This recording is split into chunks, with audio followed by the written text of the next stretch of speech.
আরে কত বড় দোলনা! হ্যাঁ রে রাজু, তুই একদম ঠিকই বলছিস, এটা তো অনেক বড় দোলনা আর অনেক ভয়ঙ্কর এটা। আচ্ছা মা শোনো, আমি ওটাতে চড়বো। আচ্ছা ওটাতে চড়বি, ঠিক আছে যা তাহলে। আচ্ছা মা ঠিক আছে, আমি এখনই যাইতেছি। আরে ভাই এত বড় দোলনাটাতে উঠবো? আরে কি হলো রাজু, মা তুমিও আসো। আরে না না আমি পারবো না। ও আচ্ছা তুমি পারবা না, আচ্ছা ঠিক আছে আমিও চড়বো না তাহলে। চলো এখন আমরা অন্য কোথাও যাই। আচ্ছা ঠিক আছে, তোর যে কি হয়, আচ্ছা চল অন্যখানে দেখি। আরে ওইটা কি? ওইটা তো দেখি একটা সাইকেল। মা শোনো, আমি ওটাতে চড়বো।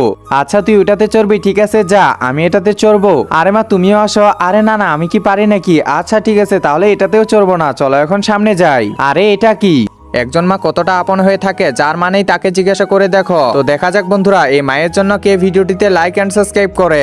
আর যারা মাকে ভালোবাসো না তারা ভিডিওটি থেকে দূরে থাকো। এটা তো দেখতেছি আরেকটা ঝোলনা। আরে আমি এটাতে চড়বো, কিন্তু না মা তো চড়তে পারবে না। আরে রাজু তোর কি হলো? মা তুমি আসবা না? আরে না আমি তো অসুস্থ আছি, তাই আমি যাইতে পারবো না। ও আচ্ছা এবার বুঝছি, আমার ভাই খুব তাড়াতাড়ি আসবে আমার কাছে।